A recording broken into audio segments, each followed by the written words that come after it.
sila? Ako to, si Basilio. Sige ho, tuloy po kayo. Buen dia, Senior Simon. Senior, 4 na taon na ang nakaraan. Sigurado ako iimuhin sa inyong balak. Ngunit ako tumanggi. Kamali ako. Marahil na bilang kabayaran ito sa aking pagkabilanggo. At kundi dahil sa inyo, hindi ako makakalaya dito. Kayo may katwiran, kaya ako naparito upang humingi ng sandata at pasklabin na aking magsikap. Kung gayon, halika.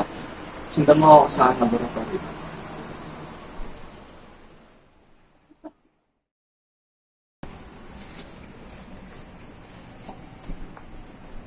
Estación Armas de Fuego.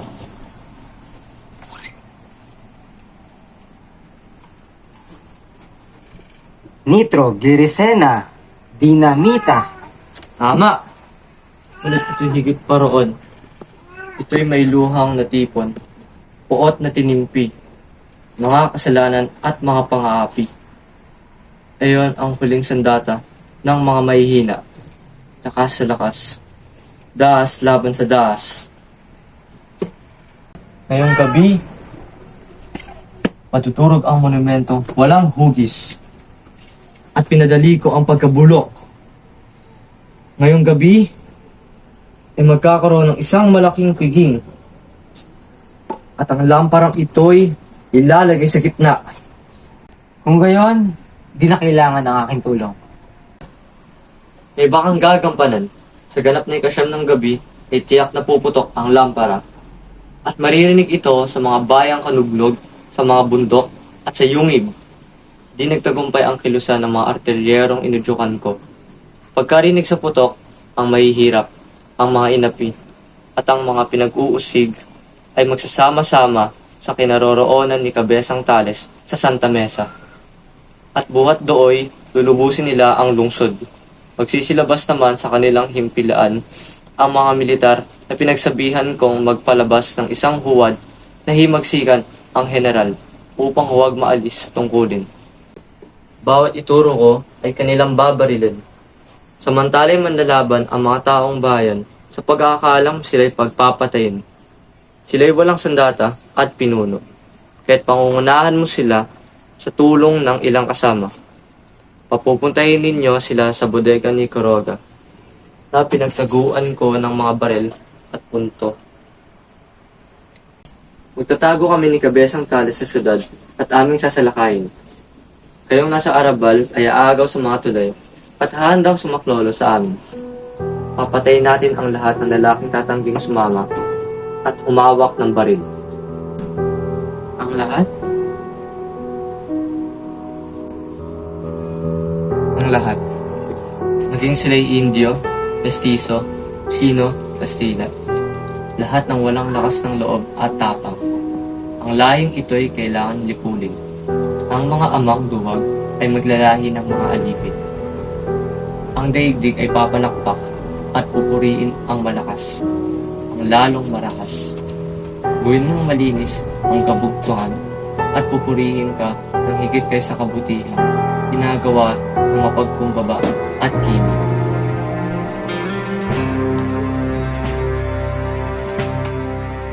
Hintayin niyo ako sa tapat ng simbahan ng San Sebastian sa ganap na ika-10 upang tumanggap ng aking huling tagubilin.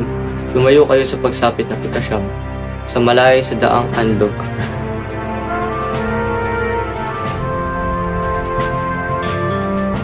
Kayo may katwiran, kaya ako naparito upang humingi ng sandata at pasklabin na aking magsikap. Ngayong gabi ay magkakaroon ng isang malaking piging at ang lamparang ito'y ilalagay sa gitna. Sila'y walang sandata at pinuno, kaya't pangungunahan mo sila sa tulong ng ilang kasama.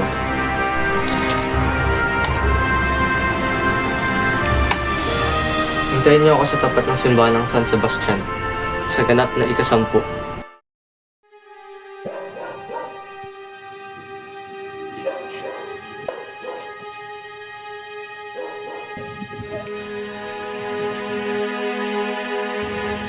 Paulita? Taksil na Paulita, kaawang-awang isagani. Ano na kaya nangyari sa kanya?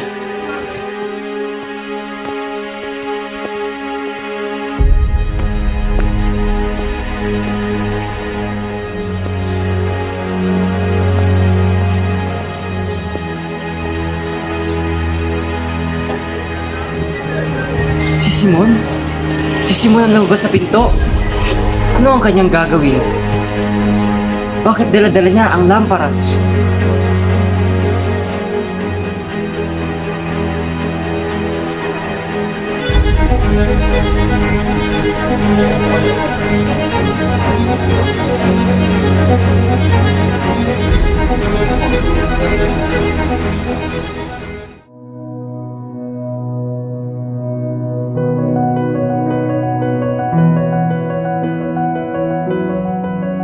Mabuhay ang bagong kasal!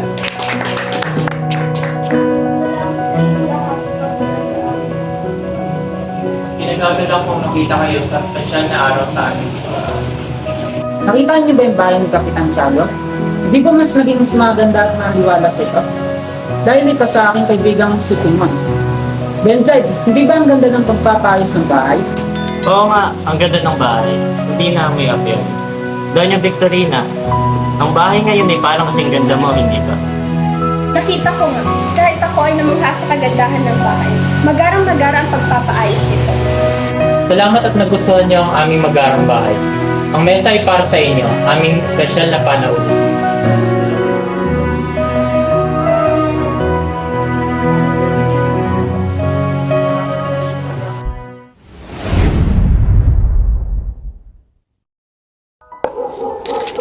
Taksil na Paulita, kaawang-awang isagani. Ano na kaya nangyari sa kanya? Si Simon? Si Simon ang lumabas sa pinto? Ano ang kanyang gagawin? Bakit dala-dala niya ang lampara? Buhay! Mabuhay ang bagong kasal!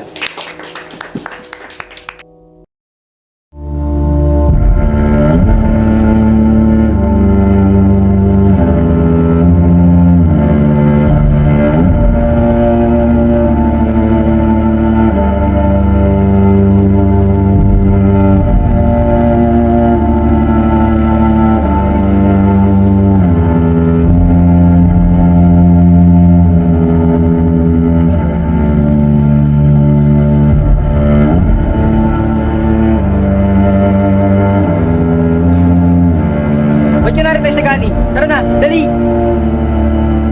Gusto ko siyang makita. Bukas, iba na siya. Iba na! Anong bukas-bukas? May lampara sa komedor. Kahit taga, manilibig pag sumabog iyon. Kaya tara na! Wasilio, bukas iba na siya. Iba na! Ano ka ba, Sagani? Bahala ka nga dyan.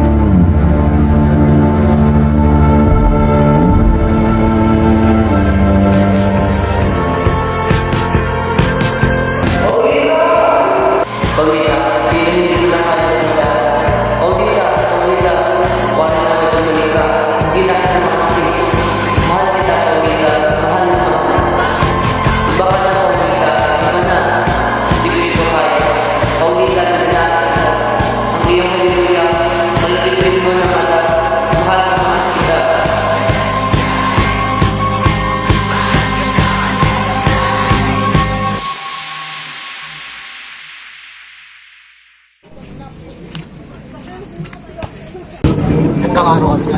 Nais na iparating na suicide.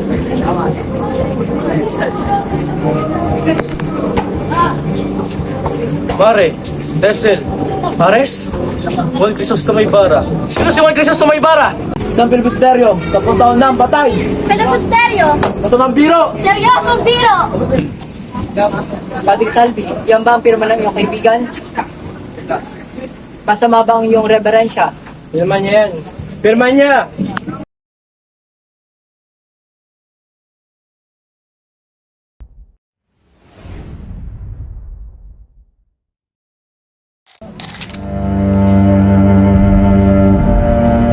Ba't yun narito isagani? Tara na, dali! Iba na. Wasilio, bukas iba na siya. Iba na!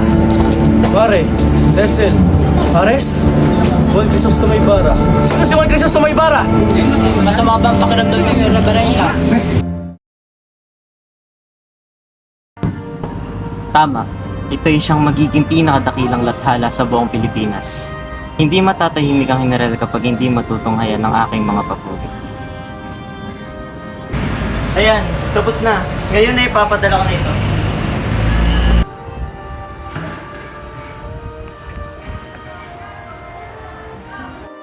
Ginoong Bensay! Ginoong Bensay! Magandang araw, Ginoong Bensay. Pinapabalik na yung nagta. Bakit binabalik ito? Sino, ang iyong paksa, marahil na ay pinagpabawa ng ito. Ipinagbabawal! Ay, kung may mangyayari sanang krimen ngayon na sa Makalawa, kung mabasa ng mga tao ang nangyari sa mga praile at sa general na pinagnakawan, ay tiyak na kaya yun sa karangalan ng inang bayan. Hindi pwede yan! Huwag kayong kumibo! Wala kayong alam sa inyong sinasabi. At bakit hindi ko malaman? Huwag kayong tanga! Kailangang palabasin mas marami ang magnanakaw. Ito naman, periodistang sip-sip! Don Custodio. Siya nga ba? At kapag siya'y matagpuan, ang mga brilyante? Kapag natagpuan niya sa kanya,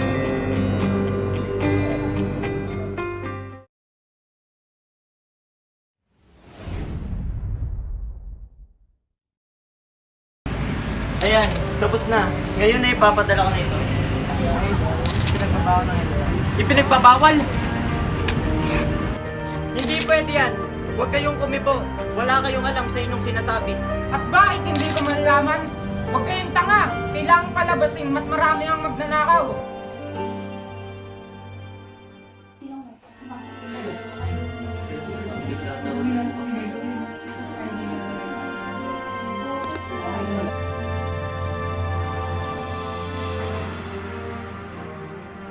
Nako, sako ng pulbura. Lahat ng may sako ay may pulbura. Sa ilalim ng sahig, sa ilalim ng lamesa, sa kisame.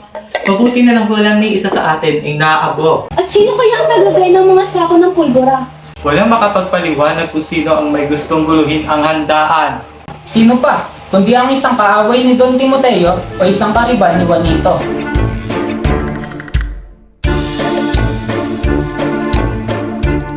Magtago kayo! Maaari kayo ang mapagbintangan! Magtago kayo! Hindi alam ni Don Timoteo kung sino ang salarin. Siya ang namahala sa pagpapagawa. Siya at ang kanyang kaibigan si Simon. Wala nang iba. Nagtagulo ang bahay, dumating ang tenyete at ng veterana at matapos na ipagbilin sa lahat ng sikreto'y ipinaalis ako. Naku, ang senyoritong ito kung sakaling sumabog, walang matitirang buhay sakali ang luwagi. Umalis akong balik sa isiping isang titis na lamang ng sigarilyo na ang laman ay gaas sa isang lampara.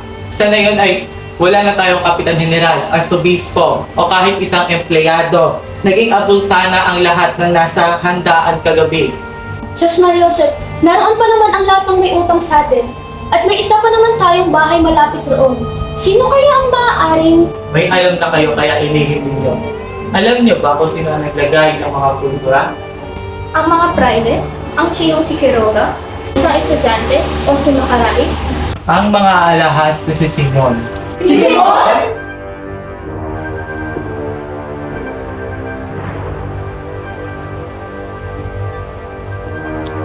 Gayunman, ang hinalay pinaniniwalaan. Sabi nga ni San Agustin, ang katakata ay pinaniniwalaan. Ngunit si Simon ay nasa handaan kagabi. Oo, nagpakita siya ng kabutihan sa lahat upang maisagawa niya ang pagpatay sa lahat ng mga Espanyol. Naunawaan ko ng lahat. Hindi ninyo piniwalaan ang mga sinasabi ninyo, Ratentay. Naglaho ng parang bula si Simon. Kaya na yun at pinaghahanap na siya ng mga gwardiya sibil. Oo, hanapin nilang mabuti ang demonyo. Talaga namang masama ang imuha ng hindi mo ari-arian. Umiti ng mahiwaga. Kung alam lang na magnanakaw ang kahulugan ng lamparang iyon, tiyak na mag-iisip at hindi gagawin ang kanyang ginawa. Palit man ang anuman sa mundo, hindi ko ipapalit ang katayuan ko sa magnanakaw na iyon.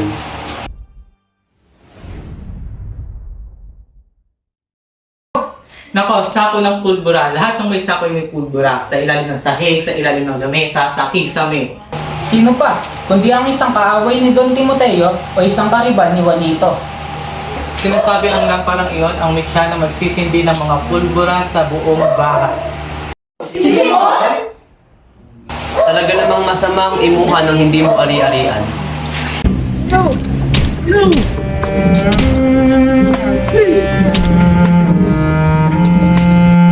Gusto nyo? Magpahinga! Pwede po bang makigamit ng sakikuran? Sige, bilisan mo!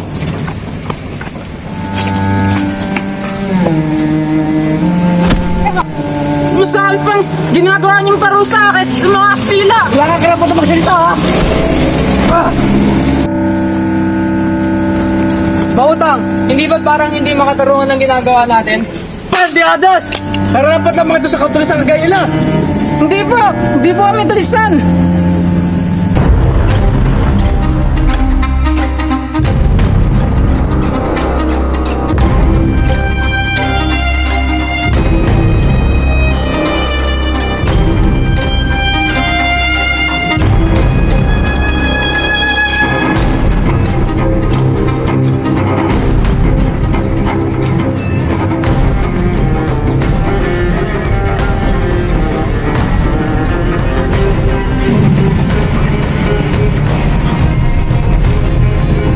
Sige, putok mo. Pakita mo kung gaano kagaling masinta. Fuego! Mga tulisan! Alis na dito! Mabuhay ang revolusyon!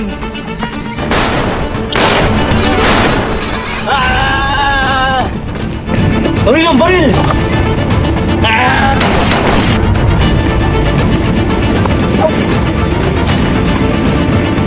Tago, tago!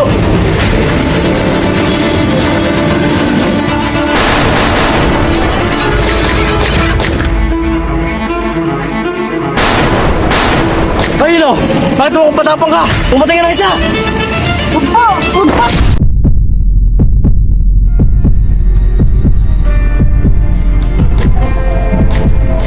Parang may naaninag ako. Hindi ko ito makilala, pero mukha siyang isang tulisan. Ito ko nyo. Bakit naman ganun ka kinito patla?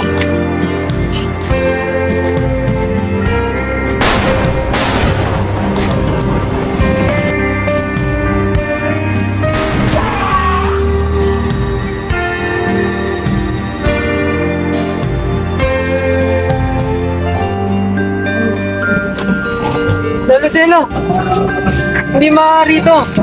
Hindi dapat ganda ang mangyayari. Luceno!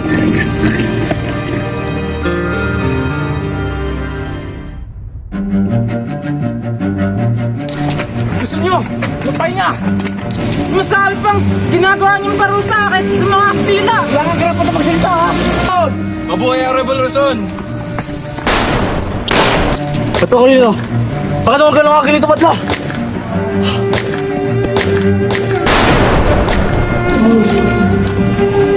Luceno, hindi maaari ito.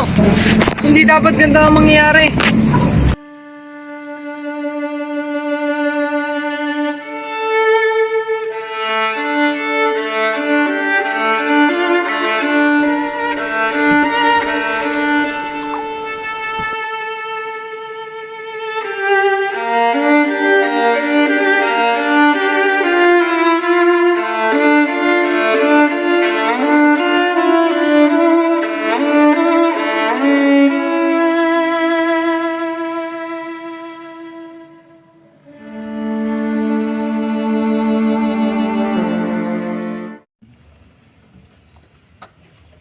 Titiis ba ninyo ang paghihirap, Senyor Simon? Matitiis naman, Padre. Mawawala ang lahat ng pagkarapan ng ilang sandali. Anumang oras ay tatalab ang lason sa loob ng aking katawan. Alam kong hindi matagal at darating ang walang hanggan na kapayapaan. Diyos ko, nakatalikod lang akong sandali. Wala nang laman ng botelya. Wala nang lunas.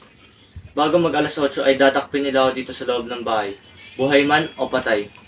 Ngunit hindi ako papayag na kukunin nila ako ng buhay. Panginoon ko, ba't kailangan mangyari ito? Huwag kang matakot. Ang nagawa ay nagawa na. Lumalalim na ang gabi. Nais ko ilahad sa inyo ang aking liham.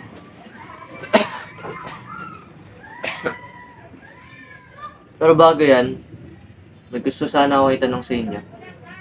Ano yun? Si Yosema. At lilinawin ko. Totoo ba ang Diyos?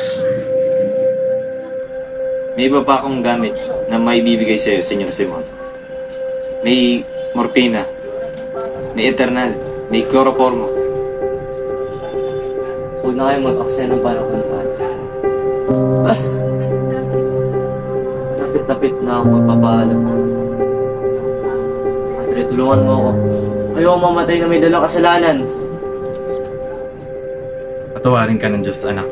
Tandaan mong alam ng Panginoon na may mga kahinaan tayong humihila sa ating pagbaba. Subalit ang Panginoon natin ay Panginoong nakatunghay sa mga krus na ating dinadala rito sa material na sandaigdig ang ating ginagawa. Alam niyang hindi mo ginustong na ikaw ay nasilang lamang ng galit at pagiganti. Kagustuhan niyang lahat na nangyari. Hindi nagtagumpay ang iyong nang dahil sa Kanya. Sapagkat alam niyang hindi ito tama. Igalang natin ang Kanyang kapasyan. Palagay niyo po ba ay Diyos ang nagkaloob ng lahat ng ito? Walang makapagsasabi ang iniisip ng Diyos. Ngunit kailanman ay hindi siya naghahangad ng masama para sa atin. Kung gayon, bakit hindi niyo ako tinulungan? Pagkat mali ang iyong pagmamahal. Pag-ibig lamang ang nakakagawa ng kadakilan.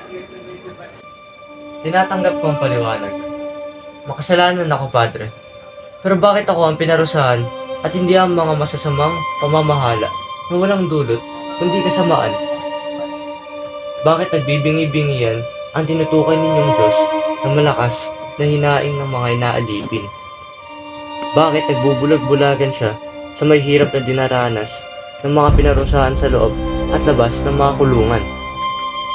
Kailangan makaranas ng paghihirap ang mga karapat-dapat sa pagpapala ng Panginoon sa Diyos. Kailangan din naming kiskisin ang mga bato upang mag-init at magningas. Isang katotohanan na may nang aalipin at may magpapaalipin. Kung gayon, anong nararapat kong gawin? Magtiis at gumawa. Isang Diyos na makatarungan, Ginoong Simon. Isang Diyos na nagpaparusa sa ating kawalan ng pananalig, sa ating mga masasamang hilig, at di gaanong pagpapahalaga sa kabutihan. Senyor, huwag ko kayong tumayo. Higa mo na. Hindi po ba?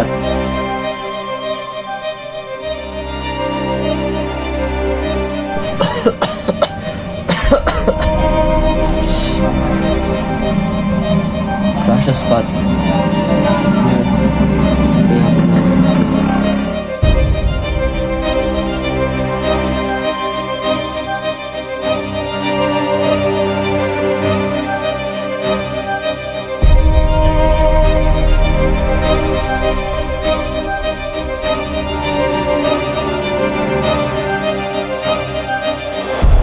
Maria Clara, aking iniirog.